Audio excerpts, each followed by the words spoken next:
সাব্বাস কাকু সাবাস, ইউনুস কাকু সাবাস। অনেক আমার উপর রাগ হবেন যে ভাই ডক্টর মোহাম্মদ ইউনুস ক্ষমতা ছাড়ার আগে একটা কেয়ামত ঘটাই দিচ্ছেন। লাভ ইউ কাকা। অন্তত এই নিউজটা যখন আমরা পাইলাম, বড় পদক্ষেপে যাচ্ছে অন্তর্বর্তী সরকার। তো টার্গেট কি? আরো দরকার। এবার আসেন, আরো সুসংবাদ আসছে। আজ বাংলাদেশের ইতিহাসে একটি স্মরণীয় দিন, ঐতিহাসিক দিন। সমস্ত ছাত্র জনতা মানুষের ভিতরে প্রচন্ড প্রশংসার ঝড় বয়ে গেছে। তার বক্তব্যের প্রতিক্রিয়ায় কেন মানুষ প্রশংসায় ভাসাচ্ছে। বহুল আলোচিত, বহুল প্রত্যাশিত জুলাই সনদ স্বাক্ষর অনুষ্ঠানে অপ্রত্যাশিত নজিরবিহীন ঘটনা ঘটে গেছে এবং প্রফেসর ইউনুস অলরেডি সেই ঘটনা ঘটিয়ে দিচ্ছে। সেনাপ্রধান মিস্টার ওয়াকারুজ্জামান যাই করুক, তিনি যে লাইনেই থাকুক না কেন, পুরো সেনাবাহিনী এখন সঠিক লাইনে, বিশেষ করে আমাদের সৈনিকরা অলওয়েজ সঠিক লাইনে। জুলাই যোদ্ধাদের অসম্মান করে বাংলার মাটিতে কেউ বাঁচতে পারবেন না। এটা ডক্টর মোহাম্মদ ইউনুস হোক, এটা পুলিশ হোক, র্যাব হোক, আর বাংলাদেশের আওয়ামী লীগ, বিএনপি, জামাত, জাতীয় পার্টি, কোনো রাজনৈতিক দল হোক, কেউ রক্ষা পাবেন না। কিন্তু সে সেটা করে নাই, সেটা শেষ দেখতে চাইছে। সবার আগে আমরা যে উদ্দেশ্যে এই আন্দোলনটা করছিলাম বা বাংলার মানুষ করছে, আর বাংলার মানুষ রাস্তায় নেমে আসছিল যে দেশটাকে আগের নিয়মে চলতে দেওয়া যাবে না, দেশে কিছু সংস্কার দরকার, সেইগুলো করা প্রয়োজন।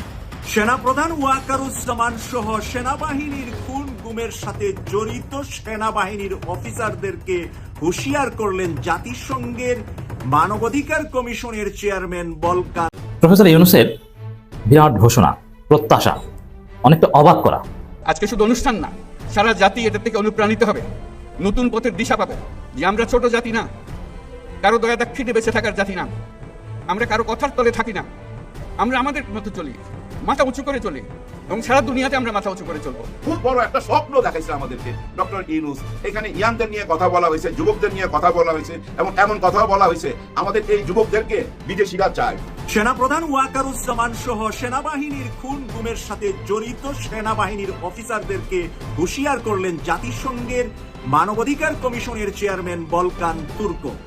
জুলাই সনদের স্বাক্ষর অনুষ্ঠান হয়ে গেল গতকালকে, এবং এই উপলক্ষে জাতীয় সংসদের দক্ষিণ প্লাজায় মঞ্চ তৈরি হলো, অতিথিদের চেয়ার দেওয়া হলো এবং বাইরে আন্দোলনরত অবস্থায় ছিল জুলাই যোদ্ধারা। কিন্তু হঠাৎ করে জুলাই যোদ্ধারা দেওয়াল টপকে সংসদ ভবনের ভিতরে ঢুকে পড়লো এবং চেয়ার টেয়ার ভাঙচুর করলো। তারপরে পুলিশ আসলো, পুলিশ এসে, সেনাবাহিনী এসে তাদেরকে টিয়ার সেল নিক্ষেপ করে, লাঠিচার্জ করে তাদেরকে বিতাড়িত করলো। এবং তারপর এই জুলাই যোদ্ধারা তারা পুলিশকে আক্রমণ করলো, পুলিশের গাড়ি ভাঙচুর করলো, রাষ্ট্রীয় সম্পদ নষ্ট করলো, তাঁবুতে আগুন লাগিয়ে দিল, যেগুলো কোনোভাবেই গ্রহণযোগ্য না। এটা তো অবশ্যই সত্য, কিন্তু প্রশ্ন হচ্ছে যে এ পর্যন্ত জুলাই যোদ্ধাদের আসতে হলো কেন?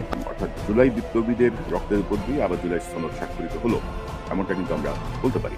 জুলাই সনদের স্বাক্ষর কেবলই আনুষ্ঠানিকতা, এটা আমরা এর আগেও বলেছি, আজকেও পুনর্ব্যক্ত করেছি।